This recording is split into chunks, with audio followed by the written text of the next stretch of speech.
Good. Got it sorted. All right. I'll see you all in a little while.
In the darkest of minds, at the darkest of times, I sit as a shadow in the darkness.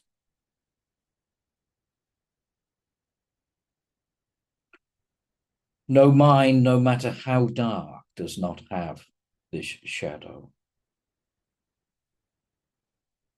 And this shadow is cast by the internal light that exists within all beings.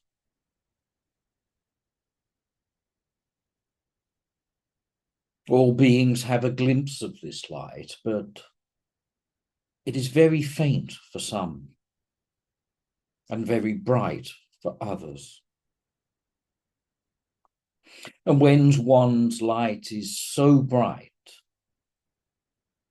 then there is no shadow, and I am the reality.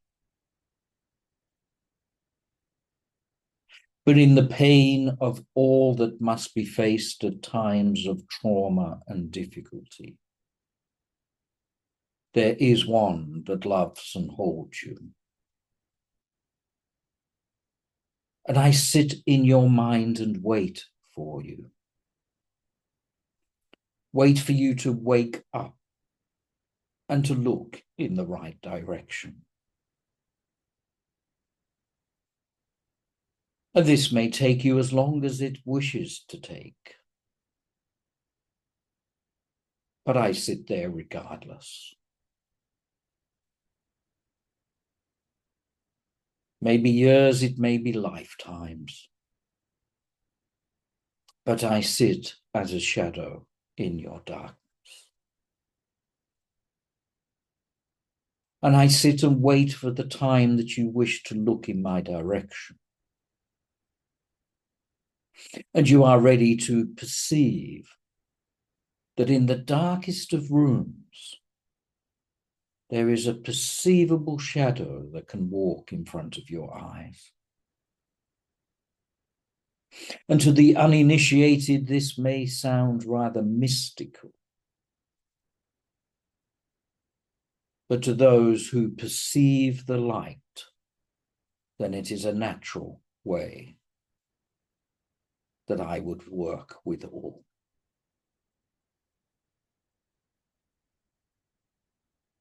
So as you turn your head then in the direction of the shadow, which may start just as an inquiry, a wonder of whether you saw the shadow or not, you perceive the glimpses of something. And man, because of his training, looks towards the shadow and wonders, what is that?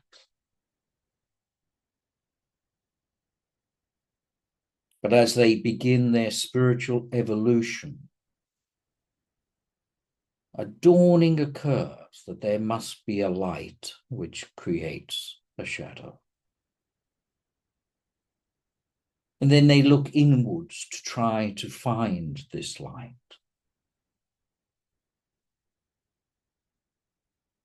And their journey begins to find out the source of the light.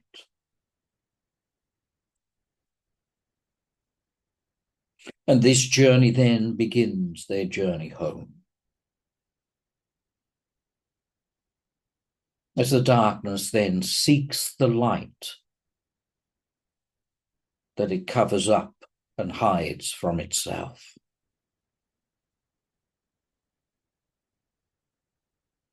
And when you are in your darkest times, briefly or more permanently, it is easier to see the dark than it is the light. It is easier to see all the pains and difficulties than the beauty of love and presence that casts the shadow.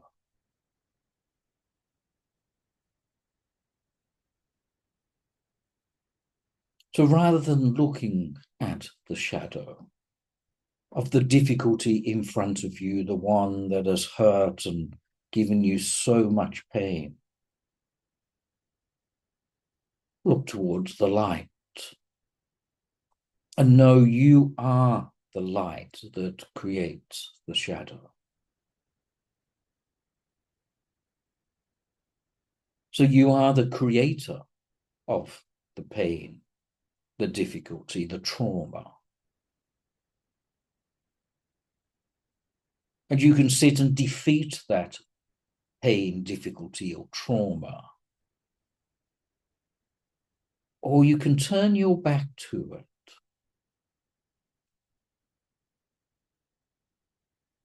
and become one with the light.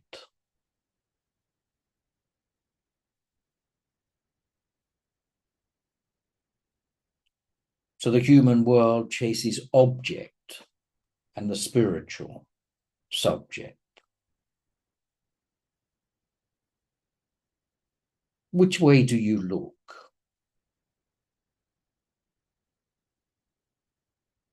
What do you perceive, and why do you perceive it is an internal question, not an external. Why then chase more shadows, or shadows with pretty lights or beautiful clothes, when they have no real existence?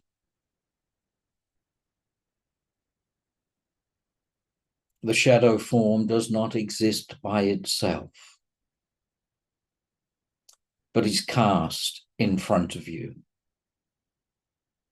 as a result of your internal conscious self.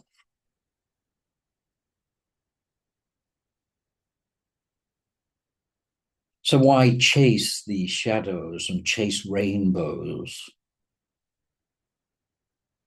Is it not the source of them that matters?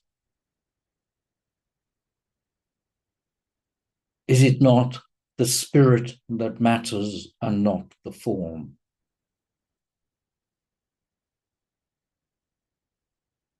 Is it not the love rather than the pain?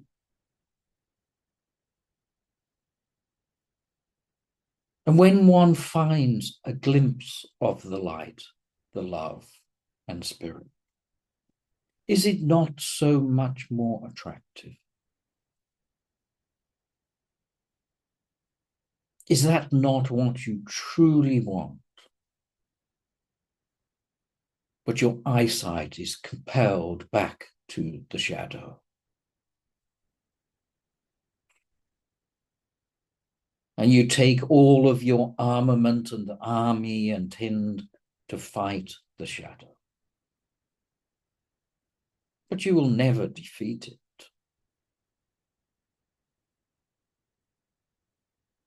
You cannot cut away your shadow and leave it for someone else to pick up or for it to disappear in any other way than by being the greatest of lights.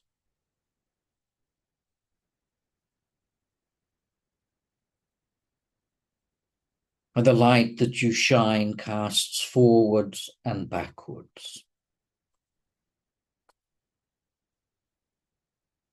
It reduces your shadow and shines a light so that others may know which way to go themselves, that they may see the light like the scent on the breeze, and follow it, for they know not why or where it may lead.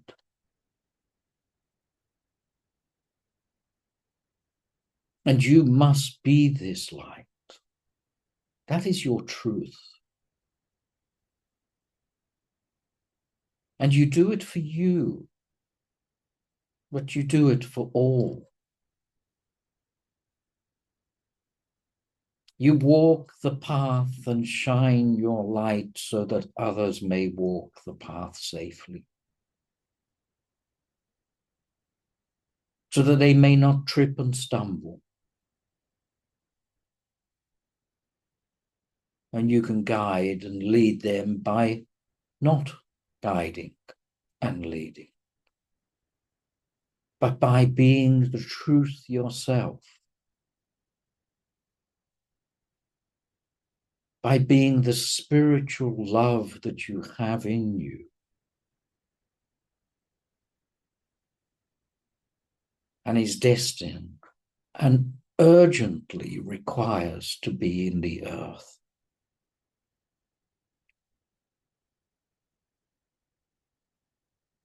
But the heaviness of karma, the desire to endure, to grow, to learn,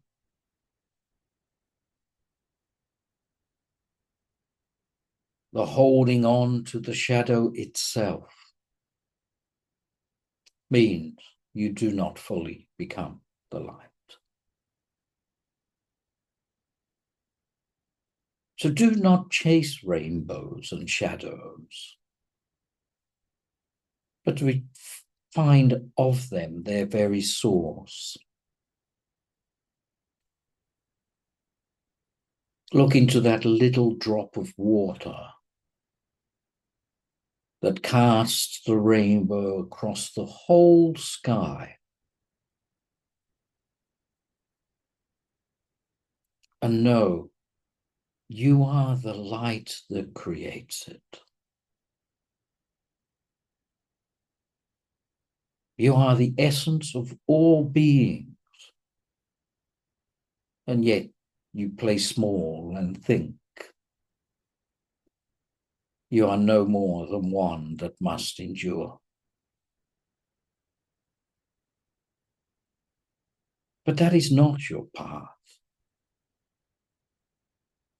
That is not your truth.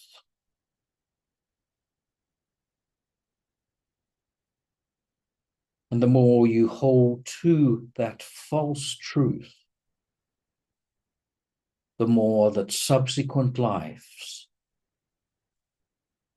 will follow the same path of dancing shadows and playful waterfalls casting rainbows into the sky.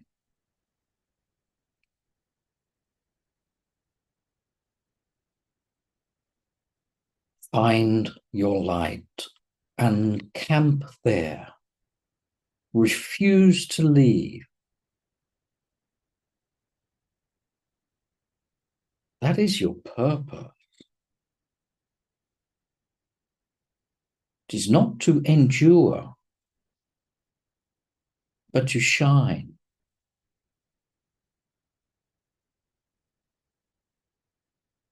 And it all depends on which way you look.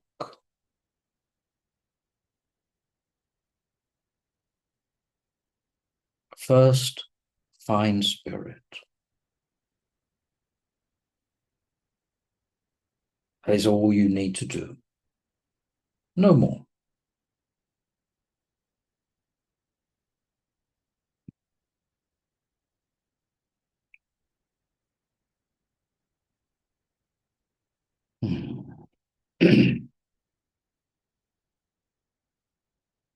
So may I have the healing list of names now, please? Yes. Roz, Helen, Petra, Beth and Wendy, Christina and Jamie, Anne and Kathleen, Nick and Anne and Sewell, Amanda Kay, Alex, Ross, Karen, Rob, Brett, Susie, Aiden, Abby, Eric, Cecil, Meg, Lily, Amanda L, Jabrea, Deborah, Timmy, Kim, Jan, Daniel, Anne, Jeanette, Madavadas, Mary Hinkle, Lori and Michio, Marianne, Jody, Eric, Stephen, Matthew, Andy, Don, Mirabai, Monica, who's had a liver transplant, Jerry, Joe, Antonio and family, Cynthia, Susanna, Stephanie, Tamika, and of course, may all be happy. Thank you.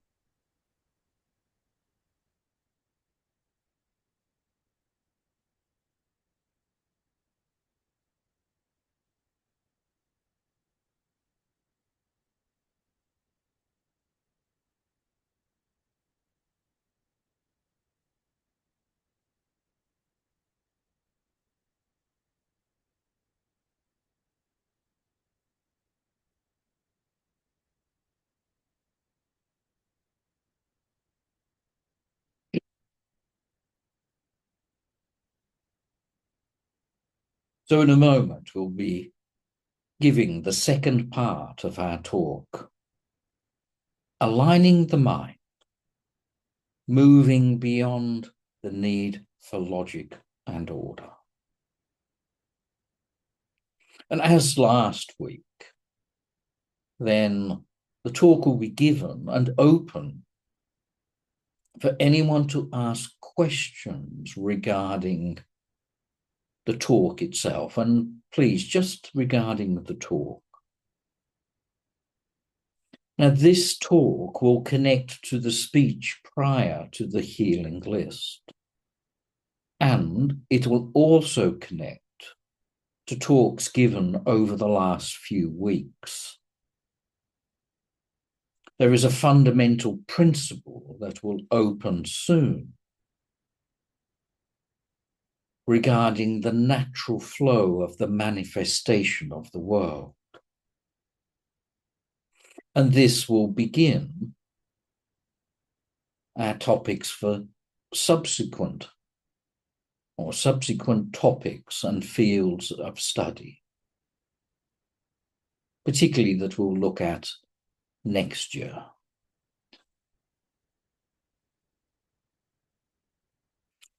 So if you remember, last week, we said some very important facts. The first one, and the most important to understand, is that the love and the awareness is exactly the same for all beings. The consciousness that looks through the most challenging of eyesight is the same as one who sees the most beautiful surroundings. If you remember last week, we said there is no such thing as a narcissist, but the attention or the conscious awareness is placed upon a false perception, and that is perception that I wish to do things in service of myself and what I can get and need. And one here then services what we could call the needs of the body, the individual.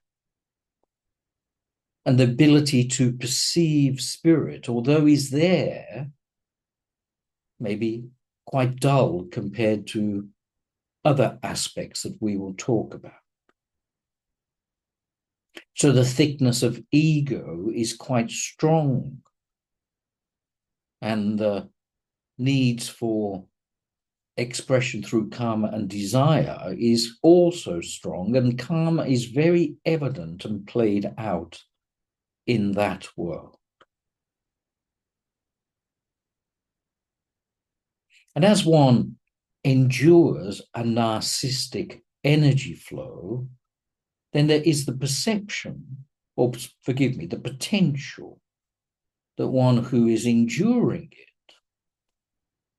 living with it may also pick up some of this energy. Now, the one who is enduring narcissism is generally a lot more evolved than the narcissists themselves, or the life that they are viewing is richer, and they look down upon the one experiencing or expressing this narcissism as the shadow in the mind, as I alluded to, and says, there is a better way. There is another way. And they may attempt to either heal or lead the one expressing narcissism away from this belief system.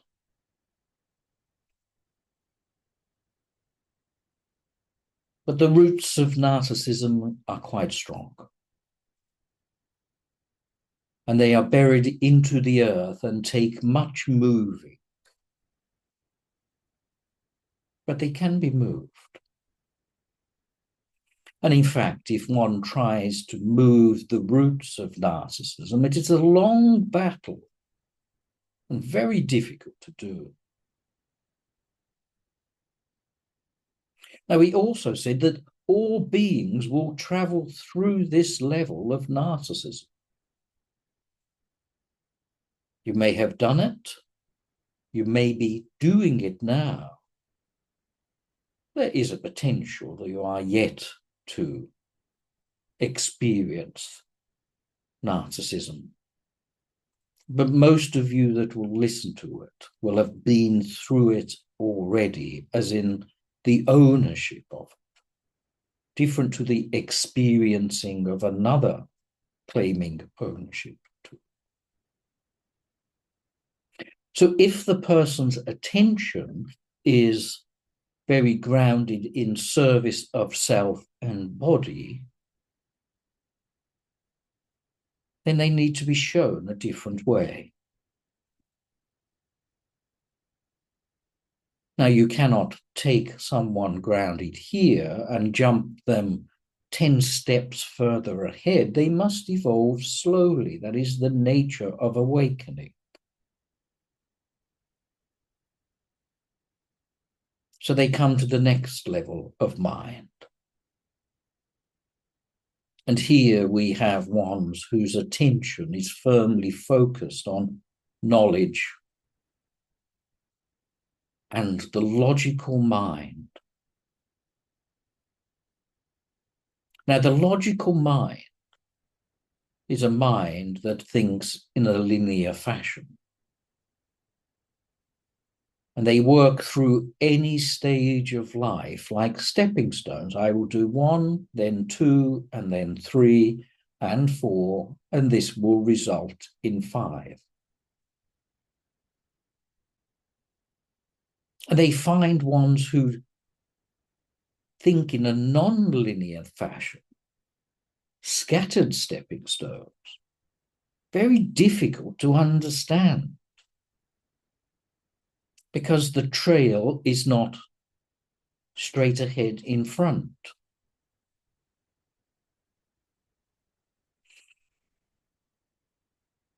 So it becomes very confusing for two beings existing in two different locations, and they communicate very poorly.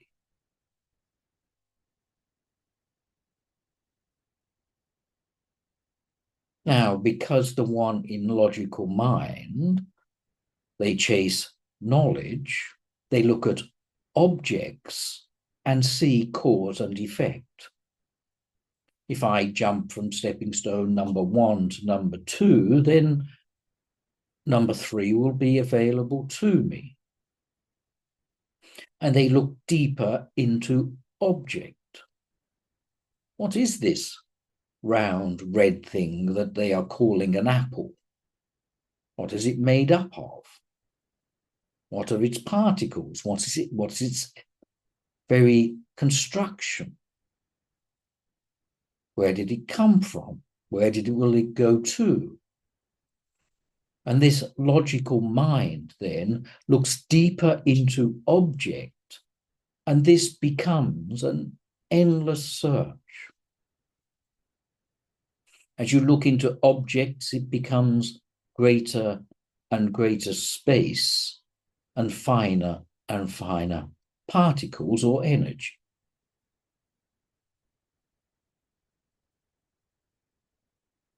And so one looks into Mother Nature and decides to analyze it and control it. And they work very much with words and number, which are very easy to express, aren't they? Numbers are just numbers. But not to a non-linear thinking person, which is what we'll be looking at soon. So this person then, desiring of knowledge, works with reason and rationale and concludes that certain things must follow certain other things. They become quite identifiable by what I know and tend to be with others that match the way they look at the world. So now, rather than the narcissist who's in service of body, this person's in service of mind. And their sole motive is reason and knowledge. And this becomes very limiting because one can never know enough. One can read a book, but there's always another book or deeper to understand. So here, the consciousness is focused on the need to know and worships the wisdom mind. But the wisdom according to what is perceived in the world. So very much looking at content and object. So to convert someone who was once a narcissist into a logical thinker, one must shift their focus from the worship of self or body to the worship of mind and knowledge, and that's the natural next step.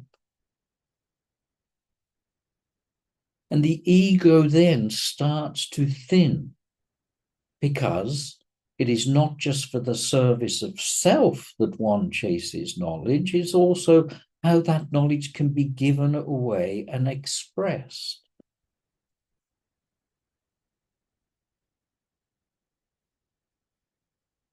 And in giving it away, of course, then the ego self is greater reinforced.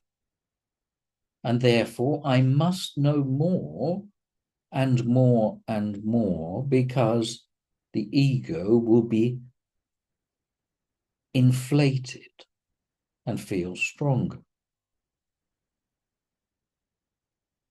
So if you are caught and have been caught or are currently caught in a narcissistic process,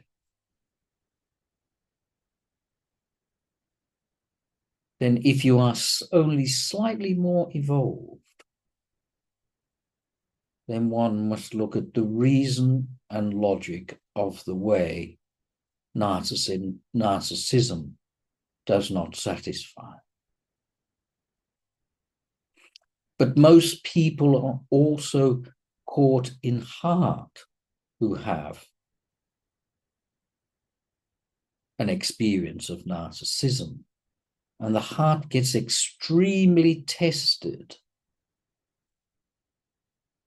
because one gives love and the narcissist abuses it. And the logical mind cannot understand it.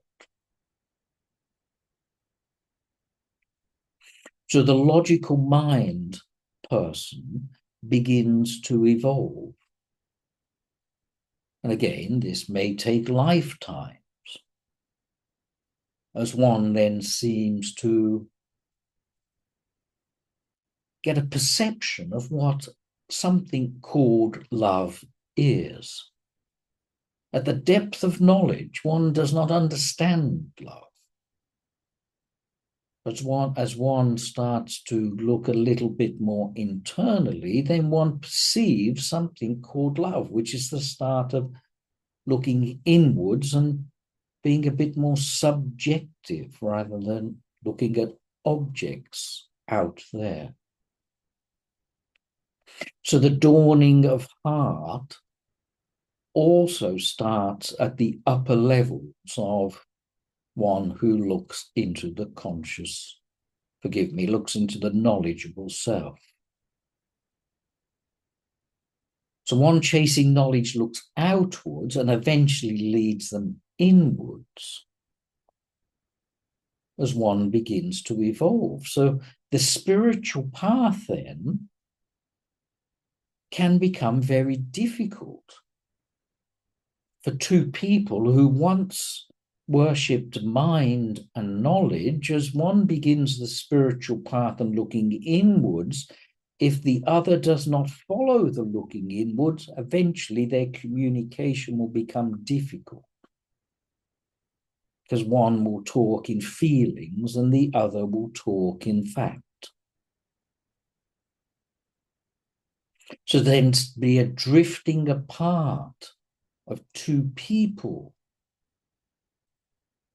is perceived on the outside, but the attention, the consciousness has shifted from the need to look at fact and logic to look into the feeling and the light. That can be very difficult for one caught in knowledge to even perceive, but yet they do have it.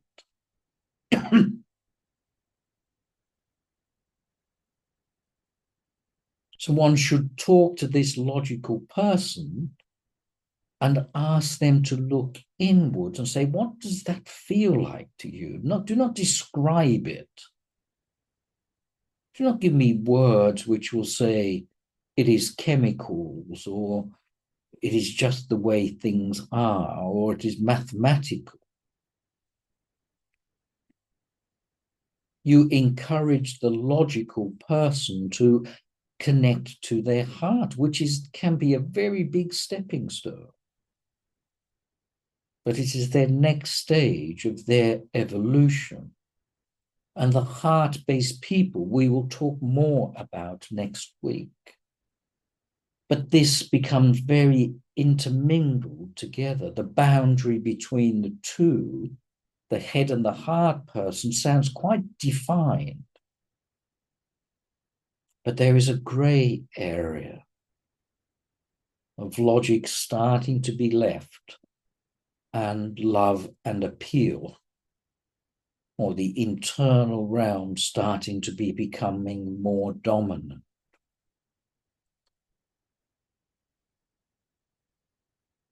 So the logical person following reason may also follow academia and scientific nature. But the heart person will follow therapy and feelings and manifestation. So the logic will follow science and follow a scientific healing. And a heart-based person may look slightly outside of science for some answers. So one is content and one is context.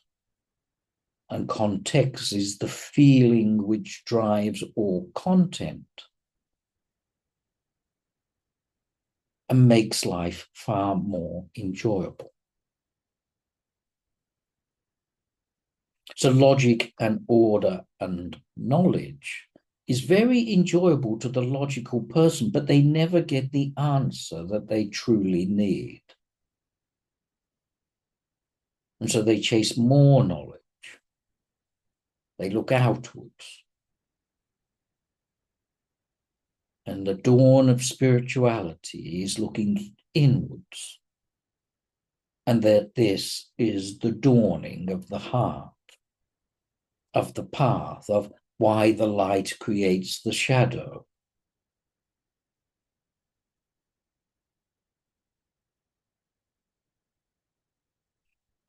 Now, the vast majority, and we are talking over 95%, are at best in this transition of grey area between head and heart. To go beyond this into the purity of heart, we are looking at smaller and smaller numbers. And one who is driven by heart and feeling purely, then we are talking small percentages, but still a recordable number. But the potential here now is to be trapped within heart. And we'll address that next week and go further still. So there are two very important things to remember. And that is the conscious awareness is just focusing on one aspect and lives according to what it thinks is its life, the needs of the body or the needs of the mind. That awareness is exactly the same, no matter what level you are upon. The second important thing is right at this point, this grey area, one's true path of looking inwards begins. This is where one sees the light and not the shadow, and explores what is this light. In order to get to this level of awareness, of vibration, one would have had to begin and travel through the watching lifetimes live at its lowest level.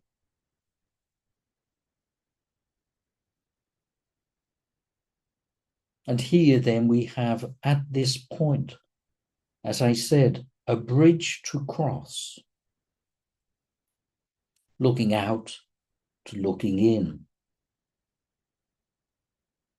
And this puts challenge in all connections as one begins to walk across the bridge.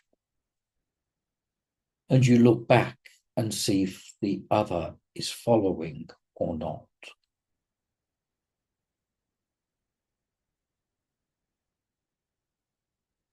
But the one crossing the bridge sees the light that is calling them on the other side. And one is compelled in that direction towards the light and know that they can't go back. They have to go forward. And yet they are torn between what was and what will be. And I refer you back to a talk a few weeks ago between evil selfishness and spiritual selfishness, the pull of matter and the pull of spirit. So someone right on the center of this bridge is pulled left and right.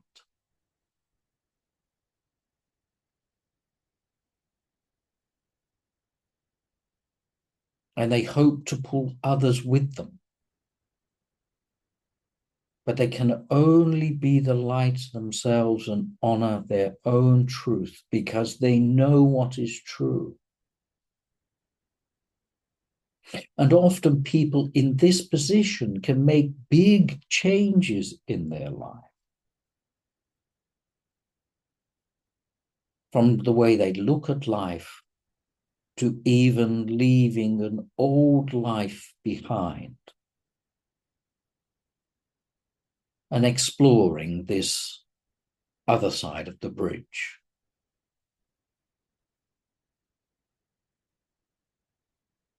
So they face a decision of pain here. Must I let go of all that I know and once held dear?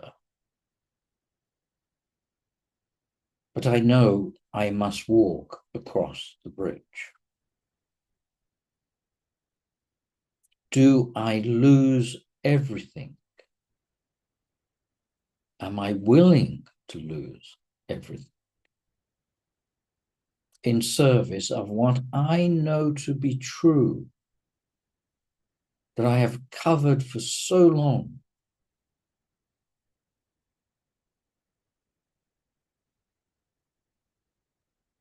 Now, there are many bridges that one must face. From narcissism to logic will be another, from mind to heart yet another, and then more to come.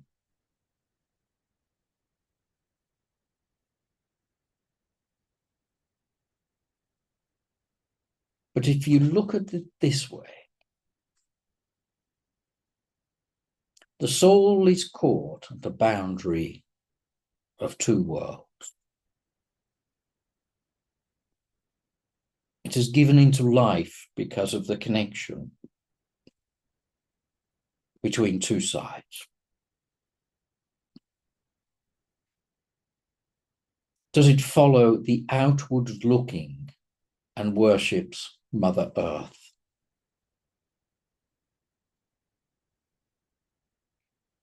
But if it looks in the other direction, it sees Father Spirit.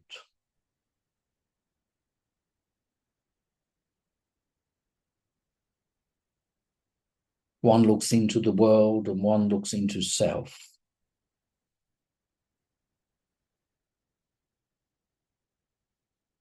The very essence of the soul is the light that shines in both directions.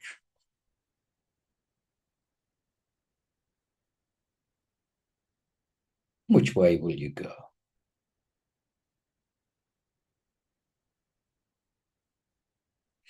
So next week, we will look at the one that follows the way of heart and how to leave this behind as well. To go deeper, not to be caught at this level, and align the mind beyond the emotional heart.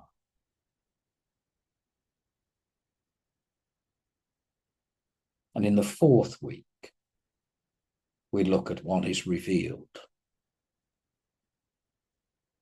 The transcendent self.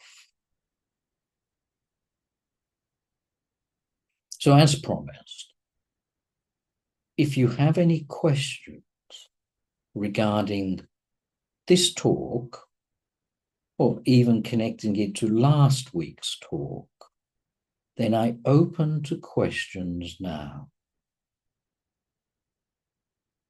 And if you would perhaps make your presence known to the one hosting, and she will ask you to ask your question directly, or will ask it for you if you wish. But now is your chance. How may I help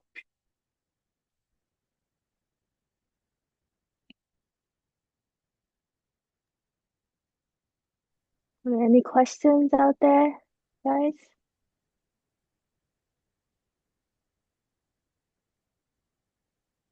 Hi, Kripa. It's Mirabai. you? Mirabai. Yeah. How may I help?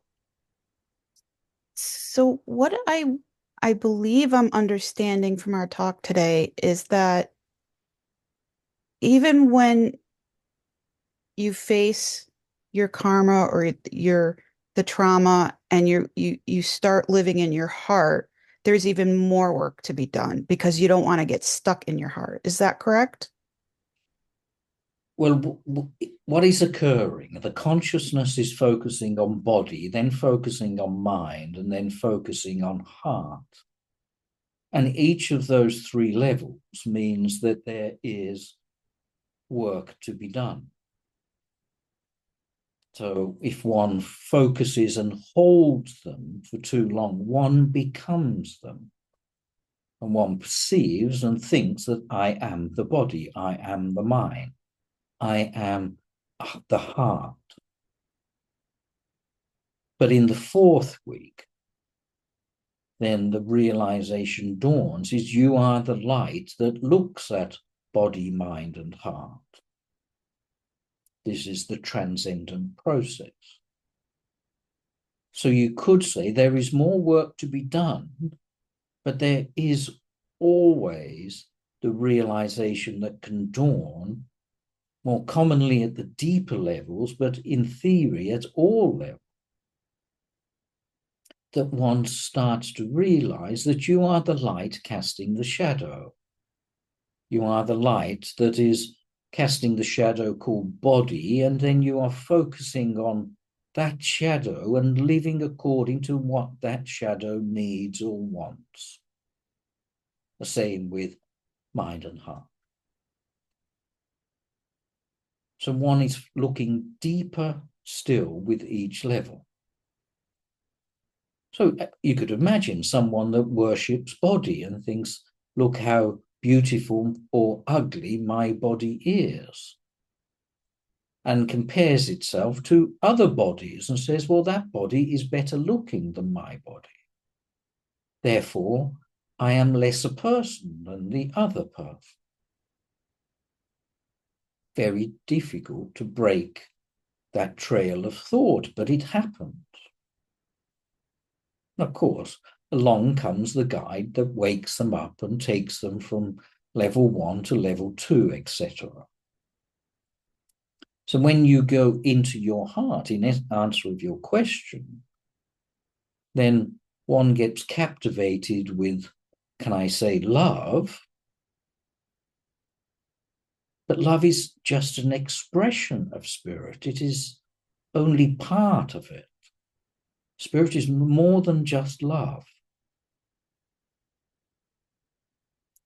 So to be careful then, one sees that love is the end. If I feel love every minute of every day, then I am there. No, you are in the beauty of there, but it can still be a shadow.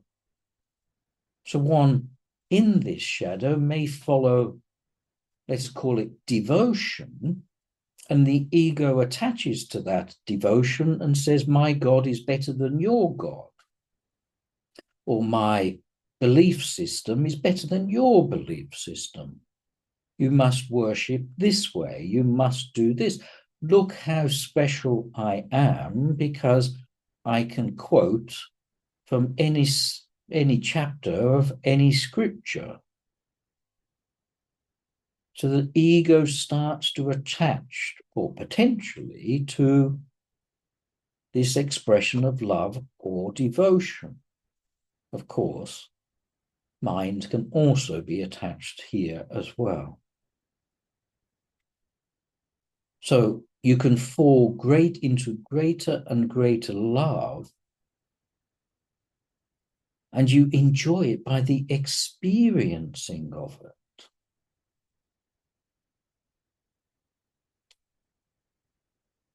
That is the context. But if you start to try to define or describe, then you treat it as an object. So life becomes more and more interesting the more context one has, as opposed to more content. So the more quality rather than quantity. So, of course, this is the looking inward and saying, becoming more and more an expression of love for the sake of love, as opposed to, I love this person and this person and that person, but no more. So the mind starts to define love to say it's only available for, let us call it, my immediate family, but not for that stranger over there. But as you go deeper, you just become love. And it's, what does it matter if it's for just your family and the person over there and the one behind them? Because that's an expression of you. So love becomes more and more unlimited until it becomes who you are, as opposed to what you do. And then the joy of life becomes richer and richer. So love is not dependent on an external. It's only dependent on how much you open to it. So again, think of the clear diamond we have spoke about before. If one focuses it very narrowly to a pinpoint, my love is just for that person. When it opens, my love is for all. I am love. So the focus, again, if you look at the whole series of talks, the focus is more defined in the lower groups, defined on body, just this body, defined on mind and how it will help another, defined on heart, and that gets broader still. Transcendence is beyond individuality. It's for all beings at all times, in all places, no matter what they look like or where they are. So the work, to answer your question directly, the work is letting go of all the narrowness, being as wide and broad as possible. Not my will, but thy will. And the thy being referred to is the expansiveness as opposed to the individuality. Mirabai, did that suffice? Very much so. Thank you, Ignatius. My pleasure. Do we have a time for one more question? We're exactly on the time that you would normally stop. Would you like me to ask one more question, or do we need to stop? If there is another question, I will take that now. Okay.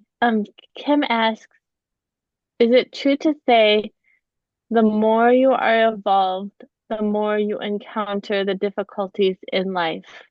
Ah. Your difficulties change.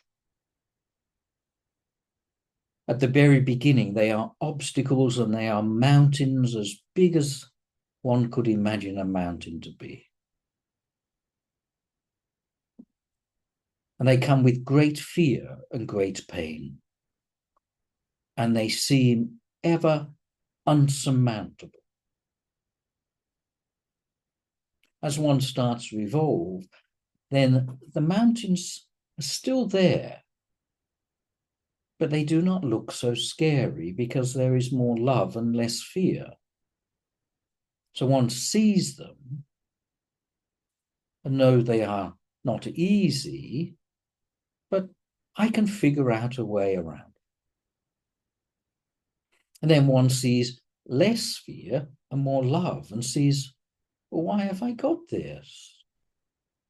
Well, this is something I must do. And as one gets closer to transcendence, to understanding themselves totally, then one wants the mountains. the fears, the difficulties. I want to get rid of all of these obstacles to be my truth purely. So one starts to want to clear away the obstacle. And if you don't do it this life, you'll do it next life. So how you see your difficulty is dependent on whether you are seeing and perceiving fear, the external world, or love, the internal. So if you're faced with a difficult mountain in front of you, and you watch and you can see your fear rising, have love in your heart.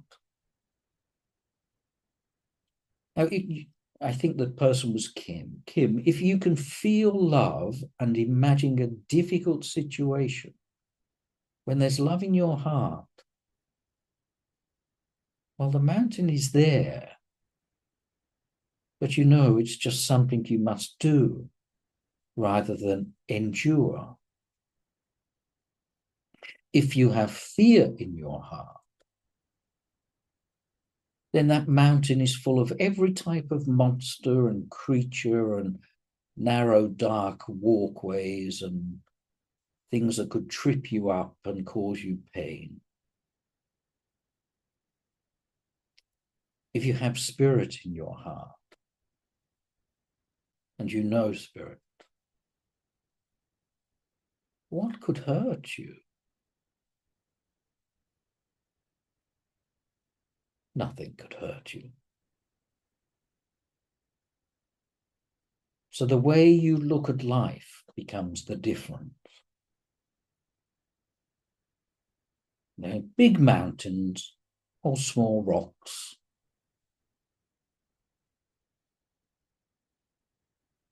There is much more to talk about on that. I hope I have answered your question and illuminated your mind just a little.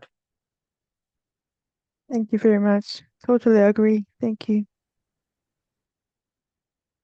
Kim, come and find me in your heart. That's where. Thank you. God bless you, my dear. Bless you. Thank you. So next week, we will talk about those who get caught in their heart rather than feeling that they are the love and the awareness. Until next week, God bless you all.